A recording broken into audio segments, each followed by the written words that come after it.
Assalamualaikum warahmatullahi wabarakatuh.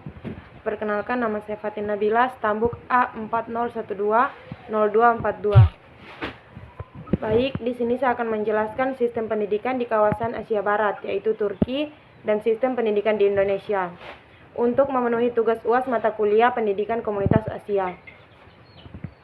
Baiklah, untuk mempersingkat waktu, saya akan menjelaskan sistem perbandingan di Turki.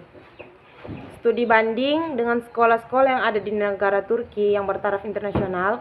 Selain itu, kegiatan ini juga dimaksudkan untuk pelatihan kepemimpinan kepala-kepala sekolah agar memiliki pengetahuan dan wawasan global. Pada prinsipnya, pendidikan yang ada di negara Turki hampir sama dengan yang ada di Indonesia. Tingkat dasar primary school ditempuh dalam waktu 8 tahun dan tingkat lanjutan high school ditempuh dalam waktu 4 tahun. Jadi jumlah semuanya 12 tahun.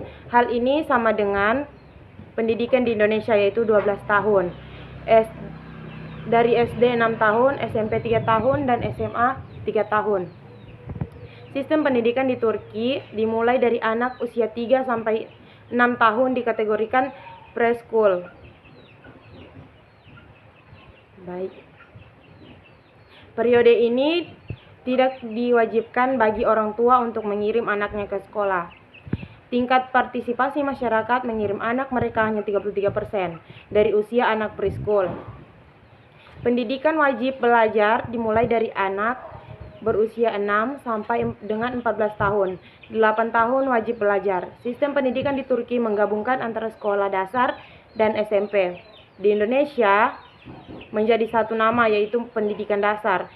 Selamat dari pendidikan dasar, anak bisa melanjutkan ke sekolah umum SMA atau kejuruan SMK selama 4 tahun. Menurut Fajrun Najah 2006, pendidikan di Turki dapat lebih maju dibandingkan di negeri kita. Peran masyarakat dan perusahaan stakeholder sangat tinggi sehingga pendidikan di Turki lebih maju dibandingkan di Indonesia. Padahal prestasi anak-anak kita lebih gemilang prestasinya. Anak-anak kita banyak yang sukses dalam berbagai ajang Olimpiade Sains. Bahkan putra Indonesia semacam Profesor B.J. Habibie diakui kemampuannya di dunia internasional. Bahkan semestinya bangsa kita patut berbangga karena memiliki saintis beliau yang mengukir prestasi tingkat dunia. Berbagai penelitian dari lembaga-lembaga internasional memang menempatkan Indonesia pada urutan-urutan terakhir dalam setara kualitas pendidikan. Mereka menilai kita kurang bermutu, tapi sebenarnya bukan di situ letak soalnya. Konsep pendidikan di sekolah berasrama di negara Turki sama dengan konsep pendidikan di sekolah Indonesia. Lokasi yang terisolir dari keramaian kota menghindari dampak-dampak negatif lingkungan sekitar, pemenuhan fasilitas sarana dan prasarana pendidikan di dalam kampus, dan melarang seluruh siswa-siswanya untuk menggunakan televisi, handphone, dan lain sebagainya yang dianggap mengganggu proses belajar mengajar. Proses pembelajaran yang dilakukan penuh dengan kedisiplinan yang tinggi.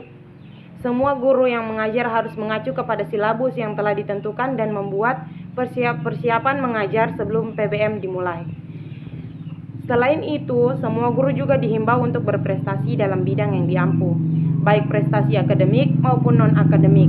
Di Turki juga terlihat hubungan kerjasama yang baik antara sekolah dengan masyarakat.